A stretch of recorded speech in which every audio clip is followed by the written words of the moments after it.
right, guys, welcome to the Cooperrider podcast.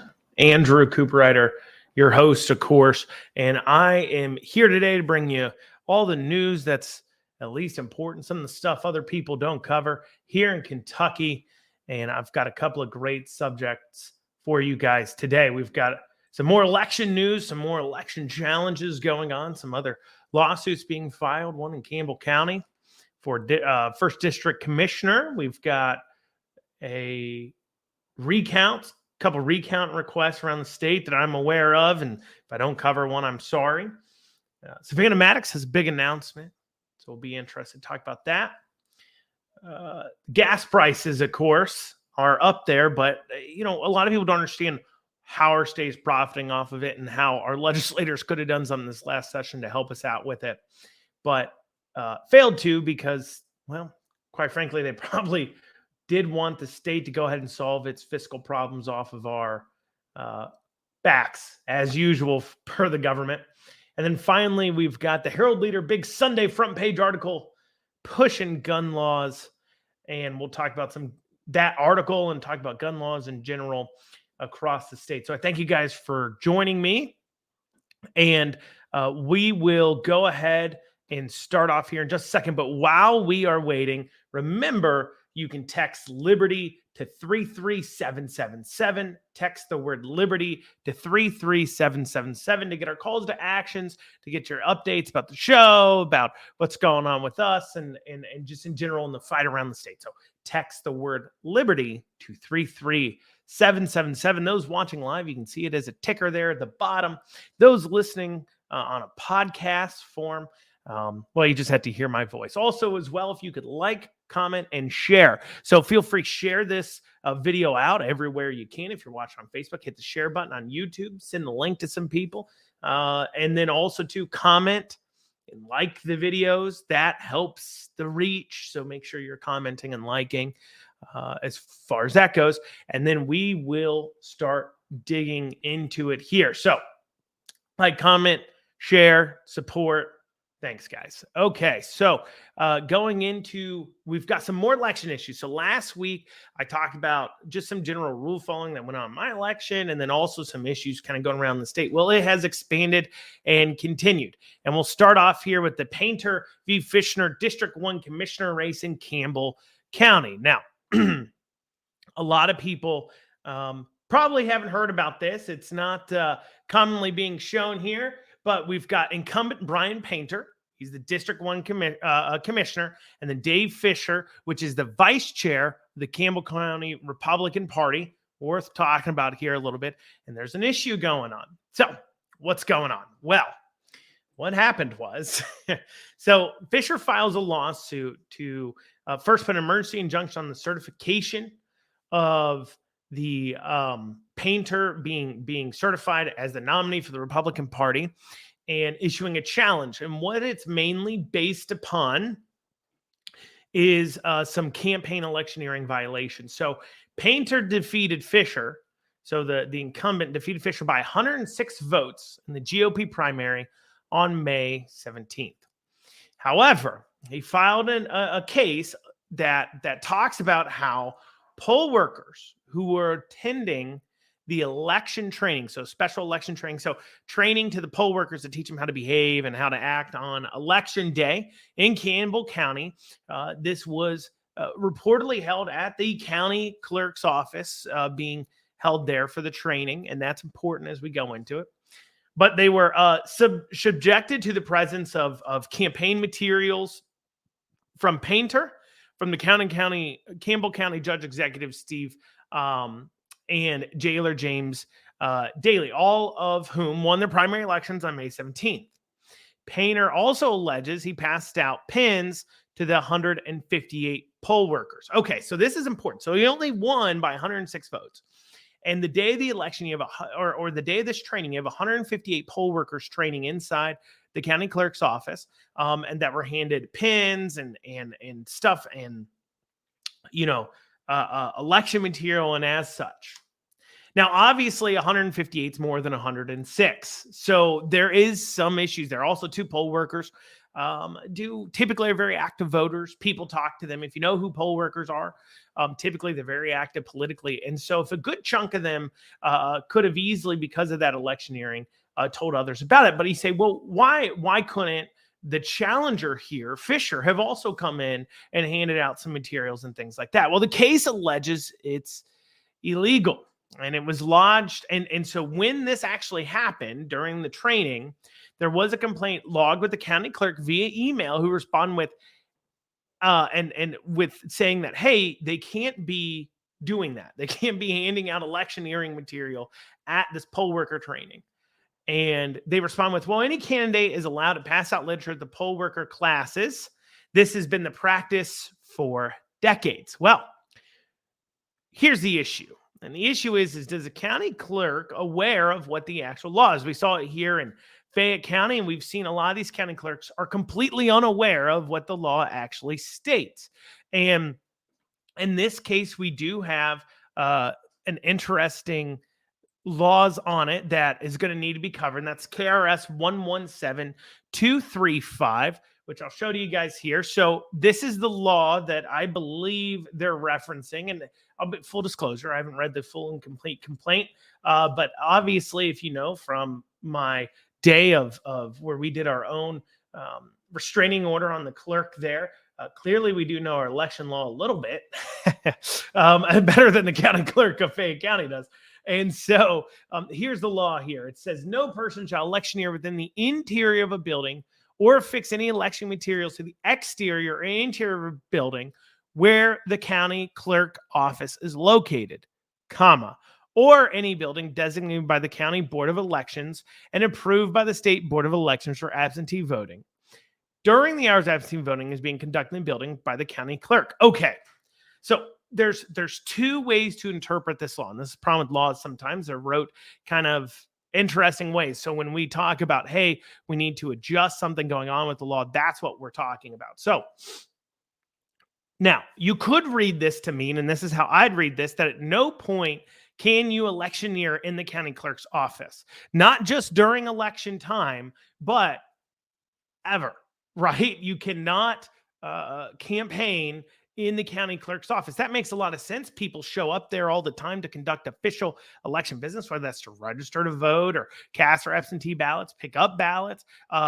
Early excuse in-person voting was going on early on too as well.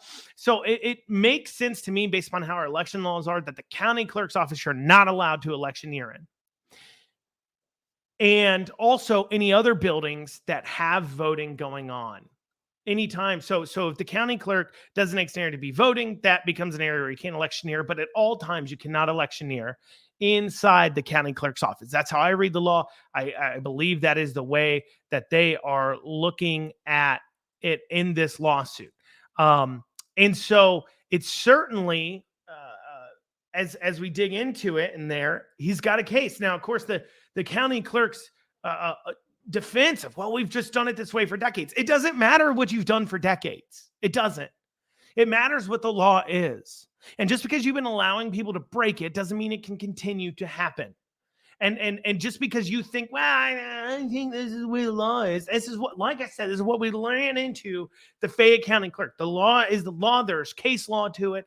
There is interpretation to it that's already been there. It is not up for debate by the county clerk. But yet these county clerks continue to think, it's what I think. Oh, I feel like this is the right thing. I've just been doing it this way forever. Nobody's ever challenged it. Well, just because everybody's in on the law breaking doesn't mean it's right. And we see this all the time, even in our own law. And I talked about this last week, where I was talking about how, by all measures, our early voting, our 3 days of early voting, no matter how much you may like it, is not constitutional. And they've had to invent up terms to make it constitutional. I talked about this last week. Go back to my last week podcast if you don't know what I'm talking about.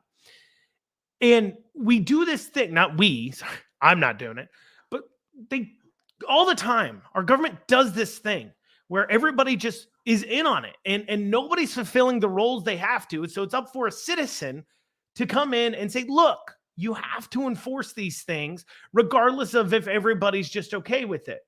And it's all about creating a very even playing field too as well, because Obviously, the judge executive, that's his office. He knows what's going on there. Or in this case, the commissioner, they know what's going on. They're the current commissioner. They hear about these trainings going on. Maybe the other candidate doesn't know about the trainings because it's not exactly publicly posted. They reach out to you. And so, it's, and also too, that is, look, they're showing up to train, to handle themselves at the poll, not to be campaigned to. And that is tax dollars being paid for at that moment in time, and to use it as an opportunity, a forced gathering of 158 guaranteed voters. Poll workers all vote like 100%. So 158 guaranteed voters, certainly is important as far as that goes.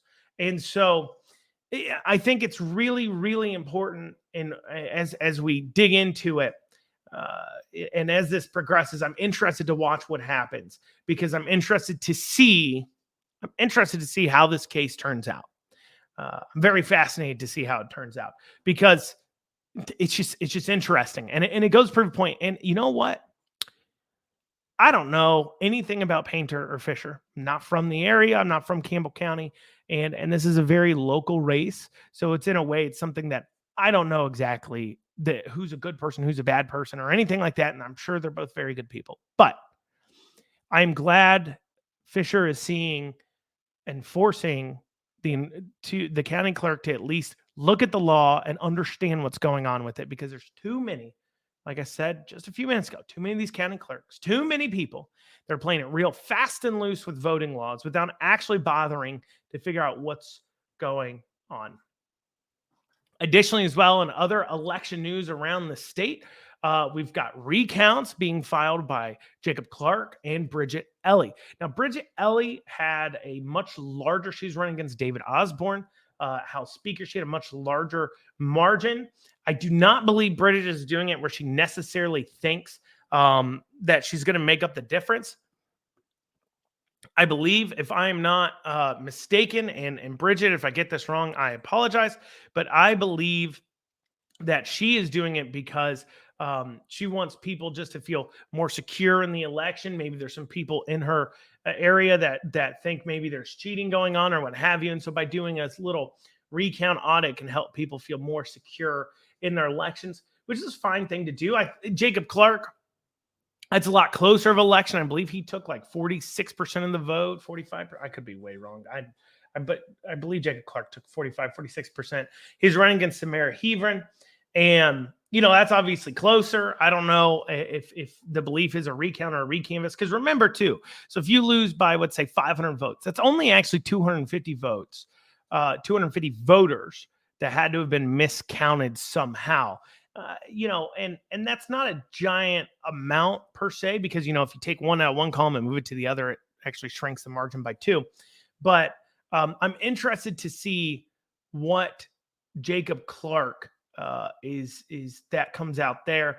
I don't know if he thinks it'll change the outcome per se, or if he's also about just kind of making sure it's a secure election. But I think it's important too to talk about the culture that goes around these things. I can tell you, while I was running, many reporters asked if, when the election came out, if I was going to challenge it. They're asking before, like, I'm talking weeks before the election. Well, are you just going to accept the results, or are you going to challenge it?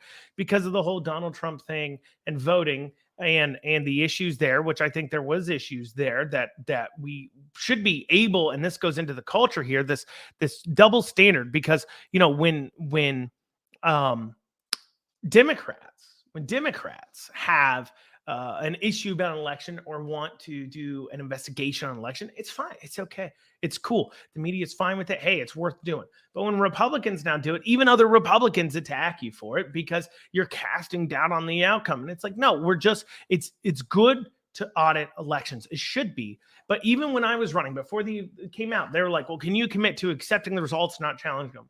I was like, I don't know. What do you ask? What if it's a 6-vote difference? It'd be stupid of me not to ask for a recount there. Anybody should ask for a recount, but you want me to commit to that because there is a culture dealing with the recounts, a double standard. And so, while I'm interested to see how these recounts go and what the difference is, I don't know if it's enough to change the outcome. I do think we should have a culture that says it is perfectly reasonable, no matter how much you win or lose by or whatever, to audit elections. It should be perfectly reasonable to do that. But maybe as we advance forward and maybe these show something, well, maybe it doesn't change the outcome of the vote. It does show an increase of votes or significant change to the point where it becomes more and more common in the future to kind of see that occur. So, also we got Savannah Maddox has a big announcement she's making on June 6th at 6 p.m. It's the little Brighton Carriage House. That's 5307 Idlewild Road in Burlington, Kentucky, 41005. So big announcement at Little Brighton Carriage House coming up on June 6th. Excited to see what that is. It's at 6 p.m. Excited to see what that is. Of course, there's speculations. I would speculate she's probably making an announcement to run for a higher office, most likely governor. There's been a lot of chat about that, but I don't know. I just work here. Okay. I have no idea what's going on, but what I will say is try to make it out there if you can. Should be really interesting and definitely probably worth checking out. I think should be a lot of great people out there. Also, too, as well, I believe Wednesday. This next week, I could be wrong. Wednesday, this next week here, Ryan Quarles declared for governor. He's got a couple events going on. And I might just check those out too. Interesting thing about Ryan Quarles there, I think is interesting, is reportedly he was told by Mitch McConnell to not run, that Daniel Cameron be the one running, and he did it anyways. That's what I'm told, which is interesting. Now, there is probably a pretty good chance, not a pretty good chance. I can't say that. I'm not going to imbue thoughts. But sometimes people do these things to make deals. There's political deals they're trying to make. Adams is talking about running for AG while he's currently Secretary of State, and he can serve another 4 years there. Either he's doing that because he wants to line up with everybody else, because, of course, in 4 years, everybody else will be running for re-election, and he's out, so he doesn't really have there. Or he's looking, or he could also be looking to make a deal. So if he stays in for another 4 years, he has an option, maybe even to run for McConnell's seat.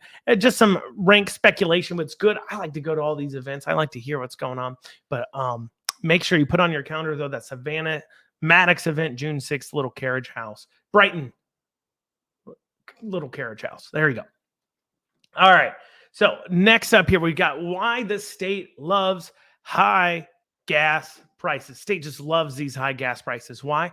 Well, let me tell you how it works. First thing you got to understand about our state gas prices, they've been crying for years about how they need more money coming in, because of course, when government's building up their budgets, they then look at it and say, you know what, we'll go with roads, when the few things that most people agree the government should be doing, like 95% of people agree government should do roads. They seem to budget that last. It's the last thing they care about. Why? Well, because, and then of course they use things like, well, that's the road fund, and that all goes into the roads. And so if we got to increase taxes in the road fund to cover more things. Well, but you're forgetting that you're taxing us so much else elsewhere. And if you want more money into the roads, before you raise those taxes, you got to cut down all these other taxes, because it all comes from the same pocketbook. And they forget that, right? But understand that they always crying about the road fund never had enough money. Now, one of the things about the road fund to make sure we're aware of is that 25 to 30% of the budget last year, I believe, at least in 2020, it was the case. 2021, I believe it was the case, went to servicing the debt. So about 25 to 30% is going right out the window to service debt. So that means if we paid off that debt without raising another dime of taxes, we should have another 30% to spend on the roads. That sounds kind of nice, right? Well, how's our gas tax calculated? So some places have set amounts. We in Kentucky, our gas tax is 9% of the average wholesale price. So that means whatever average wholesale is, it's calculated at 9% of that is what we're paying in a gas tax. It's not a set amount. So as gas prices go up, guess what goes up with it? You guessed it. The gas tax goes up with it. Now, of course, the state, not wanting to, have to control their spending, put in place a floor of 24.6 cents per gallon. So no matter how low gas prices are, always about 25 cents of your gas price is going towards the road fund as a tax. However, as gas prices go up, 9% of average wholesale goes up and the gas tax amount grows. Because, of course, while there is a floor, there's no ceiling. Because why would they put in a ceiling? Why would they make sure that you, the taxpayer, don't end up paying an extra high amount in tax prices? Right? And to give you an idea here of what we are looking at for costs here in Kentucky right now that we're paying an average wholesale gas price. Okay. Um, let's see here. Let's see. Average wholesale gas price right now. That was year 2020. So in year 2020, it was $1.27 per gallon. That was the wholesale price. So it'd be 9% of that floor.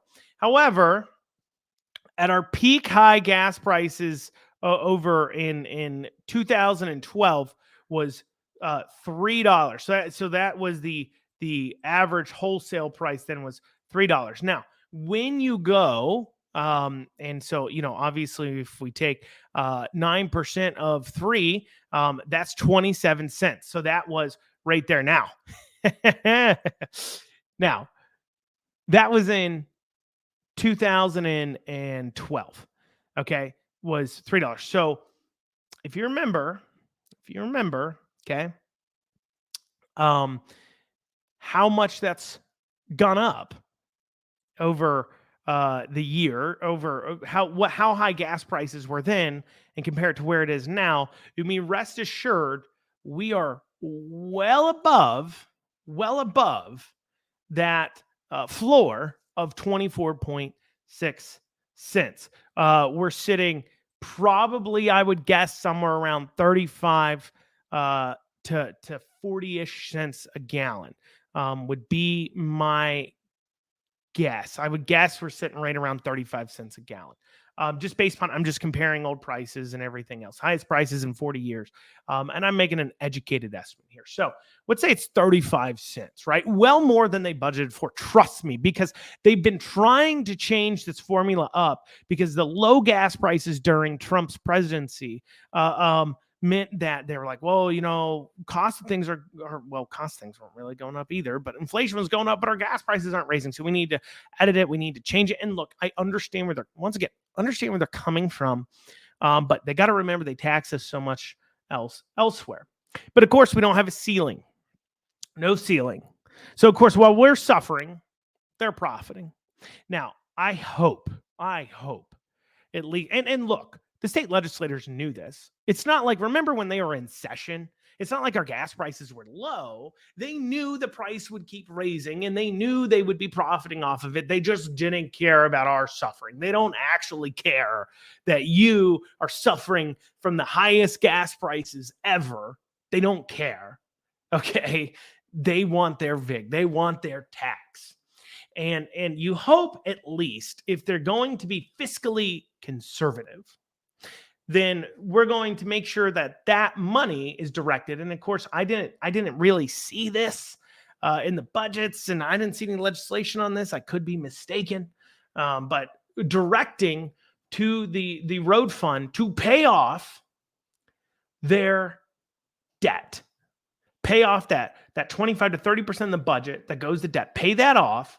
So that way, on the other end of this, at least, you don't need to cry about needing to raise our gas tax in another year or 2 or 3 when a Republican finally takes over the presidency and the gas prices get lower. Or, God forbid that we win Congress and Senate, and then the Republicans do something like pass laws to remove policy procedure being in the power of the president by so much. I mean, I'm going off on a tangent. I'm going to go off on this tangent. I was talking about this the other day about how, look, Democrats are like a puppy. And when you lock a puppy in a room and don't let them out or any whatever, they're going to go on the floor.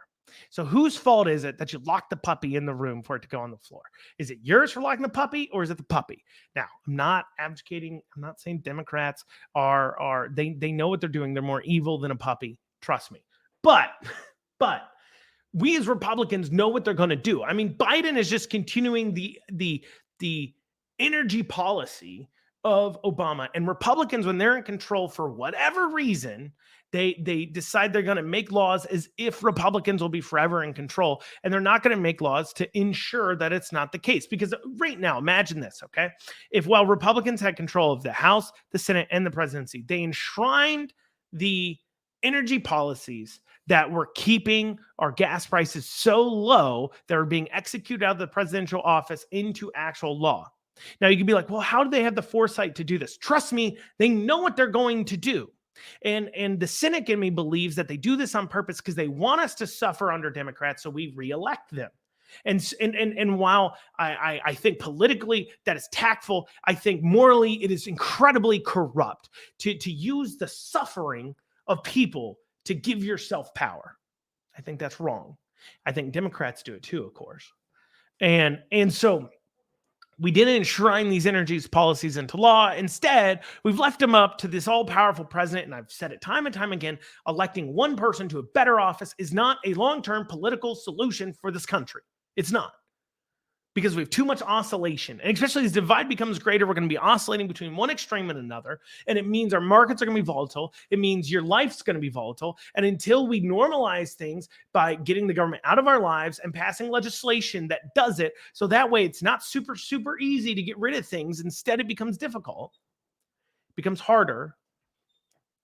And the people's branch, the legislature, can make those changes. Anyways, going back to this though.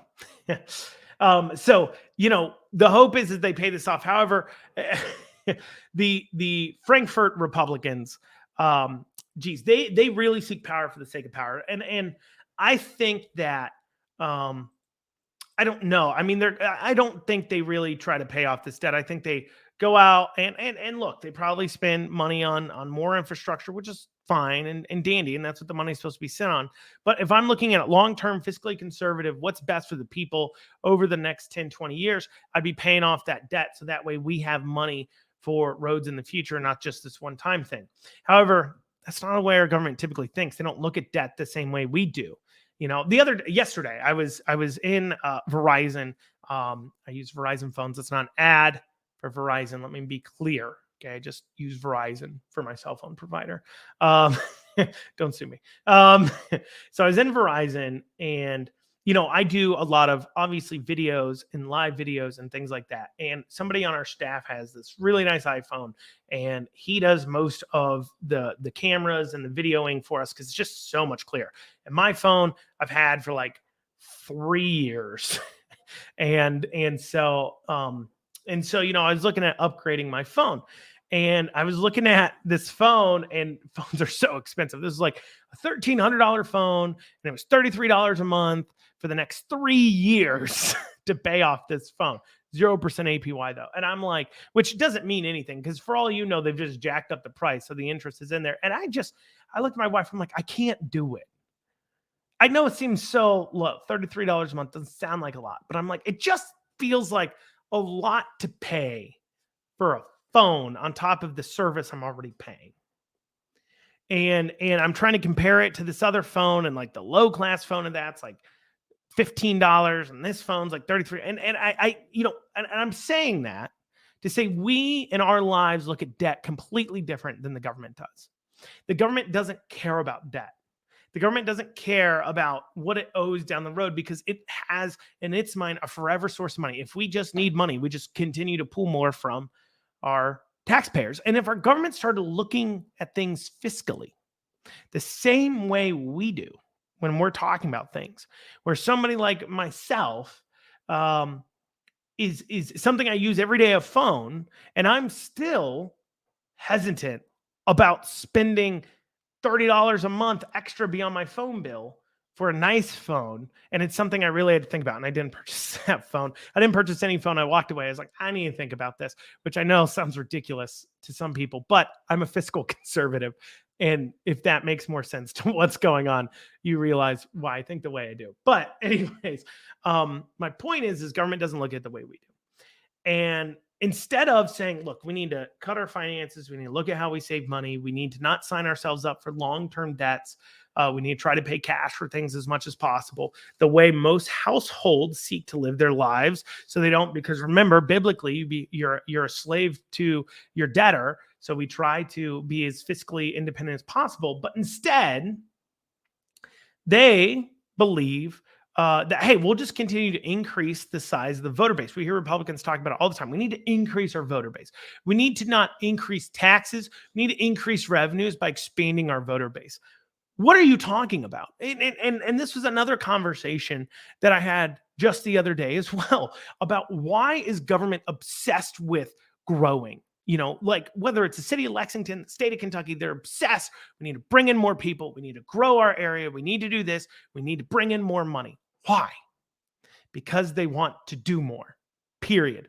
They see all the things they want to do. They don't have the money to do it. So they got to raise those funds. And so they're going to pull it off the taxpayer. And if they can't get away with raising your taxes because you'll vote them out, so they can't get done what they want to get done anyways, they're just going to go ahead and try to attract in new people so they can tax them to death until they can pull in enough people to get done all the things they want to do. Republican, Democrat, doesn't matter. If you're obsessed with growing your voter base, you're obsessed with growing government.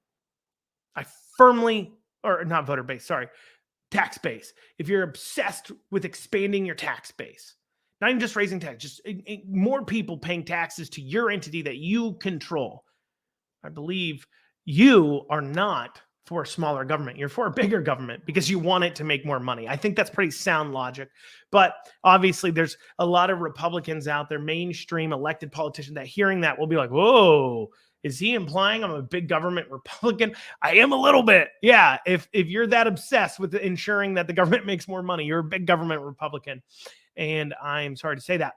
But anyway, so could they cut down our gas tax? Yes, they could. Sorry to go off on some tangents there, but I think it was important stuff I just covered there. But so they love those high gas prices. And of course, they're not going to take steps to take those down. All right, moving on here. So Sunday's newspaper, Herald Leader, right, had a nice little article here, front page article here, showing us this push for gun control. So here's a front page article. For those listening live, I have the picture of the front page up. And it's got from Commonwealth to crime scene, how firearms leave Kentucky become crime guns hundreds of miles away in cities like Chicago. So, of course, there's not enough call for gun control from Kentuckians for the sake of Kentuckians. So, of course, the Herald Leader wants to ensure that we fight for gun control for other states by controlling our guns here. Now, I'm going to summarize this article, okay? So they've got this front page Sunday article, basically about the premise of which front page is Kentucky is killing everyone else all around us with our gun laws. Because that just makes sense, right? It's too easy to get a gun in Kentucky. And while that doesn't lead to excise amount of death and things like that in Kentucky, maybe outside of Louisville, very deadly city right now, Louisville, goes to show higher gun laws in Louisville than other areas of Kentucky. Anyways, so while that doesn't do that, they're saying, hey, look, the Kentucky's gun control laws are causing death elsewhere. Kentucky may not, but Chicago and Illinois, all these other areas care about. And the problem is so common. It's such an issue that most of the article is about a case from March of 2021. That's right. This is such a big issue that the big write-up, the big case they need to bring to us is a year old. Now, this isn't news because it's not new. This case is a year old. Why are they talking about it now? Why is it Sunday papers front page article with big scary guns on it saying, yeah, watch out for guns and blah? Why is it? Well, simply put, because they want to scare you into doing something. They're trying to create, they're being a political activist. That's not being a reporter. That's being an activist. And that is very clear. And that's what the Herald Leader is engaging in there, because they can't find a recent case. They're talking about a case that's a year old. Your Sunday paper about a case that's a year old that's had no major movement on it recently. That sounds like an agenda, doesn't it? But you read the article, and you don't have to. I read the article, and I can tell you what it's all about. It's a story about some guys who were legally purchasing firearms in Kentucky and then illegally selling them. Let me say that again. They're legally purchasing firearms and then selling them illegally elsewhere in other states. And they're saying, well, this means Kentucky needs higher gun laws. Well, looking at these individuals, I just said they were legally purchasing firearms. That means they went in, they filled out their background check, and they were given the gun, legally sold the gun. And actually they cover this, that they were buying the guns from gun stores in like Hopkinsville and that kind of area. So it's not that they were buying guns off the street. So it's not like Kentucky just has a lot of guns on the streets and they're buying those guns and then selling. No, they were going into gun stores and legally purchasing firearms and then selling them illegally. Now, there's not a gun law out there being proposed that would stop them from doing this. In fact, these gentlemen were actually members of the military. Some of them, they were in the Army there, Fort Knox. And so these guys, by all purposes, can get a hold of guns. Like I said, no gun law anybody's offering would handle them being able to purchase it. And now then they sold it illegally. So there's no gun law you can put in place to stop them from selling them illegally, because they were already breaking the law when they were selling them illegally. It doesn't even make logical sense, but yet this deserves pages upon pages in a front page Sunday article about a year ago, some criminals breaking the law that already exists and how somehow this is a call for us to change our laws when they were already breaking them. That doesn't make much sense. And so first, I want to talk for a second to gun control proponents. Okay? First, I disagree with you. Let's make that very clear. I believe the right to own a firearm is important. I believe the right to own firearms that can even AR-15s or AR-10s are important. You don't even understand what the difference is between what I just said, and that's interesting to me. The difference between an AR-15 and AR-10 is caliber. And when people say, well, you can't use an AR-15 to hunt, actually, yes, we actually like a year or two ago, we were hunting hogs with AR-15s, but you would use something like an AR-10 to hunt deer all the time. An AR-10 is just chambered in a higher caliber. You don't use an AR-15 to hunt generally deer or something like that, because the caliber just isn't big enough. It's not a big enough bullet. AR-10s, you're starting to get into the situation where it's a deer hunting ground. But more importantly, the Second Amendment is not about hunting. It doesn't mention hunting. It's about a right to defend oneself, which means it is about owning guns to defend yourself against another human being, not a deer on a rampage like Joe Biden likes to talk about. That's not what it's about. But first, I believe that's an innate right. But let's say you don't. Let's say you think that we live in a rainbow fairyland world where if we just took away all the guns, everything would be great. Okay, well, first, there's a right way and a wrong way to do it. The right way to do it, because we have a constitutional right, is not to, once again, as I was talking about earlier at the very beginning, we can't just make, it drives me crazy when anybody, no matter what your viewpoint is, even if I agree with you, wants to do things the wrong way. If you want to change the Constitution, there's a way prescribed to do it. It's a long process, and it requires more than just a simple majority to get it done. Why? Because we don't want knee-jerk reaction laws. We want something thought through, debated. That's what our founders had in mind. I'll give you a perfect example of what knee-jerk reaction laws are. There's this pool fence law here in Kentucky that was being proposed this last session and passed out of committee. What it would have done is it would have required a fence be put around a pool or pond that was on land smaller than 10 acres. Why? Because several years ago, some kid, 2-year-old, 3-year-old, ran onto somebody else's land and fell in a pool and passed away. And the parents of that child have become a big advocate for this law because they're like, hey, what has saved our kid's life? I hear you there. However, requiring every single citizen in Kentucky with less than 10 acres as a pool or pond to build a $5,000 to $10,000 fence is a knee-jerk reaction. terrible things happen. Terrible things happen. And there's a lot of different ways we can handle those situations.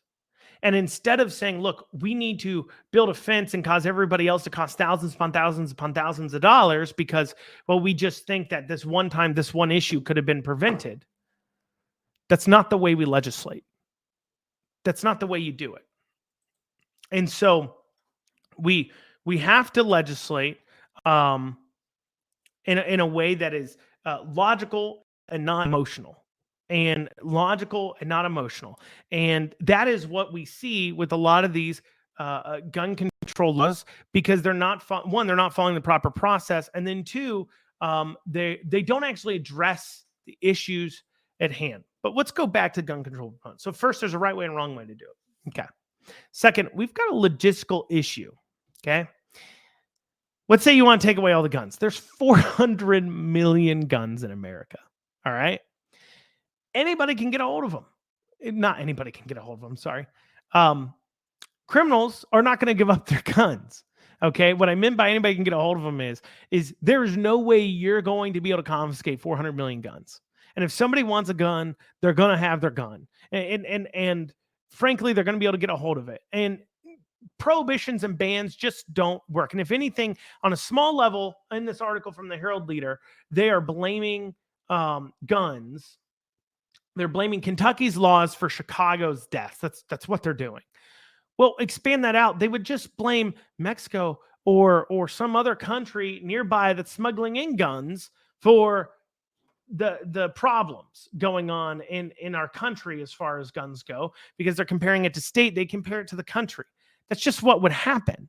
Right. And we saw this here. We see this with other countries around us, countries that have high gun restrictions like Canada. Blame America all the time for our gun laws causing them issues. And so you'd have to have the entire world not have guns, and only the military and the governments have guns, which sounds like the perfect recipe for tyranny, which is kind of what the Second Amendment, that's what the Second Amendment's all about how if people can't defend themselves, it means that they're held, the government can lord over them in a way that they cannot defend themselves from. So we spend so much time, though. The logistics are there. We're even go to this. They're like, well, let's get rid of assault rifles. Okay, and what happens when pistols start being it? That's what they'll switch you. Actually, right now, most mass shootings are committed with pistols. They're just not "quote unquote" school shootings. But what happens when that occurs? Well, then it'll be a call for pistols. They'll just switch to a different firearm. Or you ban assault rifles, and then people come in with mini ranchers or things like that, which I just said that. Nobody knows gun people know what that is. It's a type of gun that functions just like an AR-15, chambered in the same rounds as an AR-15, but doesn't look as scary as an AR-15. And laws also can't keep up with technology either. I remember, California had this ban, I think it was overruled, on detachable magazines and 10 rounds. So you could buy an AR-15, but it had to have a fixed magazine, so where you store the additional rounds, and you can only hold up to 10 rounds. And so people came up with this speed loader, which you rocked into the open chamber of the AR-15. For those not gun people, don't know what I'm talking about, but bear with me. So you rock it into the open chamber, and then it had a thumb hole, and you push down real fast, and it would load down into the affixed magazine. So it was like a speed loader, 10 rounds, and then you could rock it back out. And it literally took, they timed it out. It literally took a second longer than just reloading those magazines did. And so, the point is there's no way to keep up with the technology on this. There's no way. And where there's a will, there's a way around it. And so that doesn't even make sense here. So we end up debating out things that, one, if we're going to do it right, take a long time to do with constitutional amendments. Two, logistically make no sense. No matter how you feel about guns, logistically, that just doesn't make sense. And then three, doesn't even solve the issue at hand. Most of these all these proposals I've seen don't solve things like the mass shooting that just happened down in Texas. But see, that's the issue. See, right now we see Republicans calling for things that could actually deal with the situation. Things like armed guards at schools, things like, arming the teachers, which, by the way, real quick, arming the teachers, there was this this is going to make you guys laugh. Okay, so somebody tweeted out on the Twitter a tweet stating that they about arming teachers, and somebody commented and said, "Me trying to figure out how teachers ain't gonna end up shooting brown-skinned kids for nothing. ... Though from some of the posts you've got up, I expect that would be a feature, not a bug." Now, I did not post the original post, but this is the comment. It was liked by the Sarah character, Sarah Buntrin, I believe is how you say the name. Sorry, Sarah, if I got your name wrong, but it's probably going to be the least of your worries as I'm talking about you.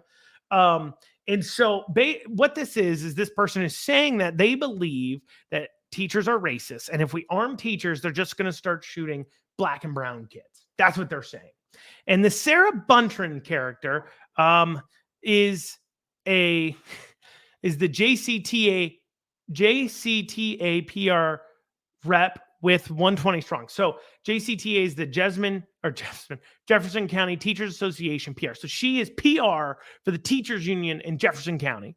And she had liked that tweet saying we can't arm teachers because they're all racist. You're supposed to represent teachers. And you're sitting here calling them all so racist they can't have a firearm in their classroom because they're just going to start willy-nilly shooting minorities. What are you talking about?